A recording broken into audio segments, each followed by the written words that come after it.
अभिवादन स्वीकार कीजिए ब्रजेश मिश्रा का और आप देखना शुरू कर चुके हैं द डिबेट। बहनों भाइयों, ऑपरेशन सिंदूर के बाद देश भर में पाकिस्तान के लिए जासूसी करने वाले तकरीबन दर्जन भर लोग गिरफ्तार किए गए और इसमें हरियाणा की बेहद मशहूर यूट्यूबर ज्योति रानी मल्होत्रा का नाम इस वक्त पूरे देश भर में है। उन्होंने जो देश के साथ गद्दारी की है, पूरे देश भर में उसको लेकर आक्रोश है और पाकिस्तान की खुफिया एजेंसी ISI ने किस तरह से पाकिस्तान के हाई कमीशन का इस्तेमाल करके भारत में जासूसी के जाल तैयार किए हैं। आज चर्चा इसी विषय की। बहनों भाइयों, ऑपरेशन सिंदूर के बाद इस देश में एक और कड़वा सच उजागर हुआ। हमारे अपने लोग, हमारे देश के नागरिक, हमारे देश से जुड़े हुए लोग, उसमें हिंदू भी हैं, मुसलमान भी हैं, देश के साथ गद्दारी कर रहे हैं। बहनों भाइयों, नमक हरामी कर रहे हैं। ये देश के साथ दोगलेबाजी कर रहे हैं। किसी भी रूप में, प्रत्यक्ष अथवा अप्रत्यक्ष, पाकिस्तान के किसी भी PIO यानी कि इंटेलिजेंस ऑफिसर्स या वहाँ के मिलिट्री इस्टेब्लिशमेंट्स के साथ किसी भी प्रकार का संपर्क रखना ये देशद्रोह है। पाकिस्तान हमारा एनिमी राष्ट्र है, हमारा दुश्मन मुल्क है और वहाँ के उच्च आयोग की पार्टियों में जाना, उनके साथ रिश्ते रखना, उनके साथ संबंध रखना, बार बार पाकिस्तान की विजिट करना, ये कई चौंकाने वाले संदेश देता है। भारत के भीतर हमारी सोशल मीडिया से लेके हमारे संवेदनशील स्थानों तक जिस तरह का डीप पेनिट्रेशन इंफॉर्मेशन का, इंटेलिजेंस का ISI लगातार बना रही है, वो एक बेहद चिंता का विषय है।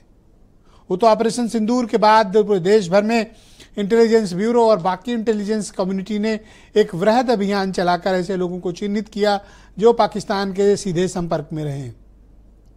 बहनों भाइयों, उन्हें चिन्हित किया जाना चाहिए और उन्हें सार्वजनिक किया जाना चाहिए। 8 शहर से 11 जासूस पकड़े गए और ये जासूस कम, इस देश के गद्दार ज्यादा है।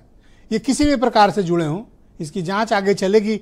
तमाम और महत्वपूर्ण तथ्य निकलकर सामने आए हैं, लेकिन ये भी दिखाता है कि हमारे देश के भीतर हमारे अपने लोगों के द्वारा इस देश को नुकसान पहुंचाने की कोशिश को कभी माफ नहीं किया जाना चाहिए।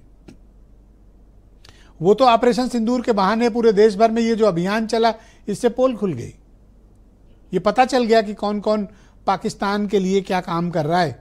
मिसाल के तौर पर हरियाणा में हिसार की रहने वाली ज्योति रानी मल्होत्रा 3 बार पाकिस्तान विजिट कर चुकी है और पाकिस्तान उच्च आयोग के एक खुफिया अधिकारी दानिश के साथ उसके जिस तरह के संबंध, व्यक्तिगत संबंधों की कहानियां सामने आ रही हैं, उसके फुटेज सामने आ रहे हैं, वो बहुत हतप्रभ करता है, हैरान करता है और बहनों भाइयों स्तब्ध करता है। क्या हो गया इस मुल्क के लोगों को कि अपने देश के साथ जाने अनजाने गद्दारी करने से भी बाज नहीं आते। ये वो लोग हैं जिन्होंने देश की सुरक्षा को, देश की अखंडता को दांव पे लगाने पे एक क्षण भी नहीं सोचा। ऐसे लोगों के खिलाफ भारत को बहुत कड़ी कार्रवाई करनी चाहिए और ऐसी कड़ी कार्रवाई की नजीर बने। यूनाइटेड स्टेट में देशद्रोह करने पर बहुत कड़ी सजा है, उम्र कैद है वहां पे और भी पेनाल्टी है वहां पे।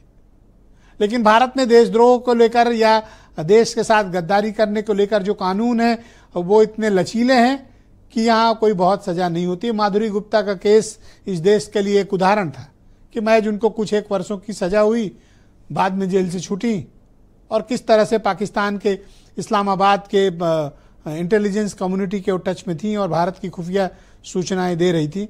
उन्होंने पूछताछ के दौरान ये कहा कि मैं ऐसा कर रही थी, इतना जानने में आपको इतना वक्त लगा। ये एक तरह से हमारी इंटेलिजेंस कम्युनिटी पर भी सवाल उत्पन्न करता है। ज्योति रानी मल्होत्रा का केस में भी यही सिचुएशन है। उस लेडी को लगातार पाकिस्तान के वीजा कैसे मिल रहे थे? एक हिंदू महिला, एक सोशल मीडिया इन्फ्लुएंस बार बार पाकिस्तान क्यों जा रही थी? तब इंटेलिजेंस कम्युनिटी के कान क्यों नहीं खड़े हुए? बार बार वो अटारी वाघा बॉर्डर का इस्तेमाल करते हुए पाकिस्तान में दाखिल होती थी, इस बात की जानकारी क्यों नहीं थी? और उसका वीज़ा इतनी आसानी से अप्रूव कैसे हो जाता था? क्या इस बात की चिंता भारत सरकार की इंटेलिजेंस कम्युनिटीज़ ने नहीं की? इसको भी से फेल्योर के तौर पर जोड़ा जाना चाहिए। आखिर देश के भीतर इस तरह के इंटेलिजेंस के इंफॉर्मेशन को रखने वाले, सीक्रेट जानकारियों को जुटाकर पाकिस्तान को पहुंचाने वालों पर नजर रखने में हमसे चूक कहां हुई है, हम इस विषय पर भी बात करेंगे। बहनों भाइयों, कुछ विषय पर राजनीति नहीं होनी चाहिए, बिल्कुल नहीं होनी चाहिए, कार्रवाई होनी चाहिए। जहां देश की सुरक्षा, देश की एकता, देश की अखंडता का प्रश्न है, वहां पर हमें किसी भी प्रकार का कंप्रोमाइज नहीं करना चाहिए। जीरो टॉलरेंस की पॉलिसी रखनी चाहिए, क्योंकि सरकारें आएंगी जाएंगी, लोग रहेंगे जाएंगे, हम आप आज हैं कल नहीं रहेंगे। हमें आने वाली नस्लों को, आने वाली पीढ़ियों को एक सुरक्षित, एकता वाला, अखंड हिंदुस्तान देकर जाना है। इसलिए हमें ऐसे गद्दारों को चिन्हित करना होगा, अपने बीच के लोगों को चिन्हित होगा। और मैं आज आप सबसे अपील करना चाहता हूं, आप सब अपने आसपास नजर रखिए, पहचानिए उन लोगों को जो दुश्मन मुल्क के साथ संपर्क में हो। अगर कोई भी सूचना हो तो नज़दीकी पुलिस स्टेशन को ज़रूर इस बात की जानकारी दें। हर जिले में LIU के नेटवर्क हैं, लोकल इंटेलिजेंस यूनिट के इंटेलिजेंस ऑफिसर्स IB के बैठते हैं, या जिलाधिकारी SSP को आप ज़रूर जानकारी दें ऐसे जो भी लोग आपके पास विचरण कर रहे हैं। लिहाजा इस पर कार्रवाई की हमें बेहद सख्त ज़रूरत है। और दूसरा विषय, पाकिस्तान के उच्चायोग जो नई दिल्ली में स्थित है, उसको किसी भी प्रकार के भारत विरोधी गतिविधियों का केंद्र नहीं बनने देना चाहिए। भारत सरकार से मेरी मांग है कि अगर ठोस सबूत मिलते हैं तो पाकिस्तान के उच्चायोग को नई दिल्ली में बंद कर देना चाहिए, उसके सारे पाकिस्तान के अधिकारियों को भारत से बाहर निकाल देना चाहिए। आज आप कुछ बयान सुने, फिर इस पर चर्चा को हम आगे बढ़ाएंगे।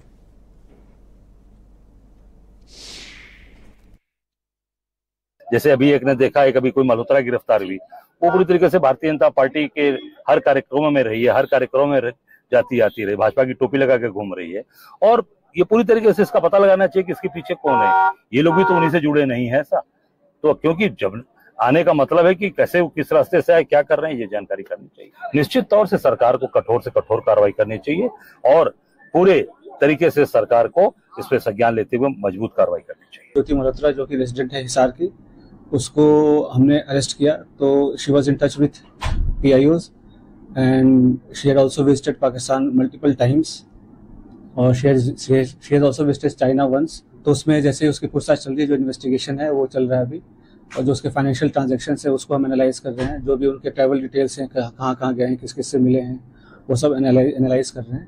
We are in touch with central agencies और उनके कोऑर्डिनेशन के साथ हम इसको काफ़ी गंभीरता से इसकी हम अनुसंधान कर रहे हैं। बहनों भाइयों, आज की इस परिचर्चा को आगे बढ़ाएंगे। मेरे साथ हीरो वाजपेयी, उत्तर प्रदेश में भारतीय जनता पार्टी के प्रवक्ता, सुरेंद्र राजपूत कांग्रेस कमेटी के प्रवक्ता हैं, और मेरे साथ आज एक खास मेहमान उत्तर प्रदेश के पूर्व DGP, former DG intelligence DS Chauhan साहब भी खास तौर पर मौजूद हैं। संजय खन्ना साहब हैं, रिटायर्ड ब्रिगेडियर हैं, कर्नल रोहित देव जियो पॉलिटिकल एनालिस्ट हैं, और दीपक रंजन समाजवादी पार्टी के प्रवक्ता, वीरेंद्र सिंह जी हमारे स्टेट हेड। सबसे पहले मैं रुख करूंगा DS चौहान साहब का, मैं उनके साथ चर्चा शुरू करूं। इसके पहले मैं